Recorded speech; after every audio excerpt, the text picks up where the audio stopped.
Hello, everyone. Welcome back to another episode of Askewed Reviews.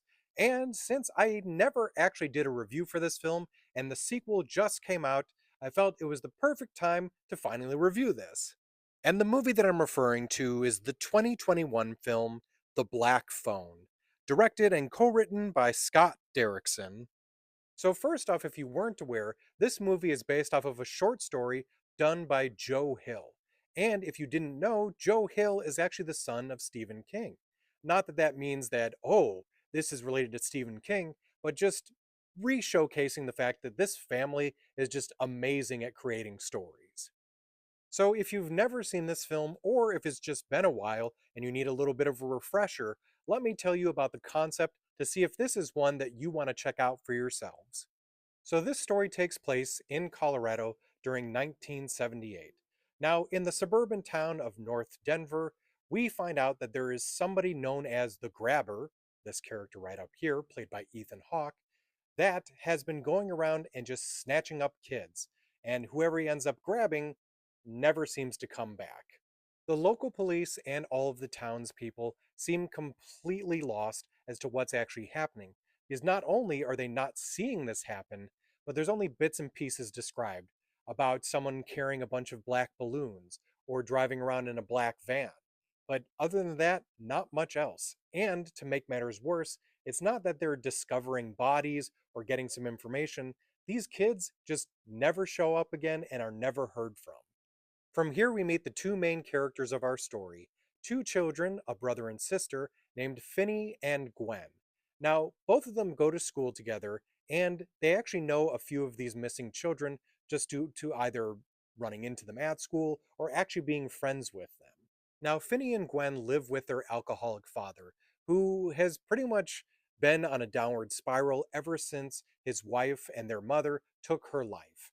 Now, what's going to make things worse in this story for these kids, especially Gwen, is that it appears before her end, their mother would talk about being able to see the future or see things in her dreams. And now Gwen is starting to have the same things happen to her. Now, unfortunately for Gwen, their father has this built up aggression about the situation and keeps seeming to take it out on her. Now, Finney, though, is also not safe. I mean, safe enough from his father, but of course, he ends up being the next child that is grabbed by the grabber. He is then taken to the basement that belongs to the grabber and is left down there. Now, there's apparently no way to get out, and he's just going to be stuck there. And as the cycle seems to have continued, he probably won't make it out of there alive.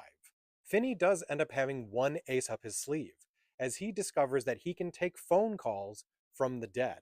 And since there is a phone that's not technically working in this basement, he can now speak to the other children that came before him that can try to help him get out of this situation. So, will this brother and sister be able to use their newfound abilities to get Finney out of this situation, or will the grabber just continue his cycle and move on to the next child? I thoroughly enjoyed this movie.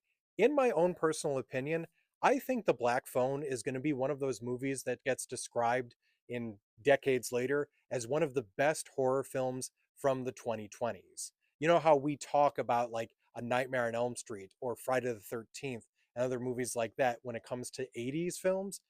I think this is going to be that for the 2020s.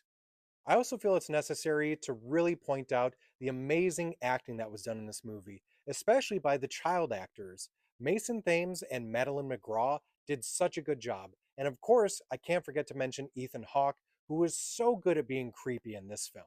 So for me on my scale, I'm going to give The Black Phone a 4 out of 5. Now, I actually own this movie, but if you'd like to check it out for yourselves, it is currently streaming for free on Peacock. I hope you enjoyed this episode of Skewed Reviews. And if you've already seen the original Black Phone movie, please let me know what you thought about it in the comments.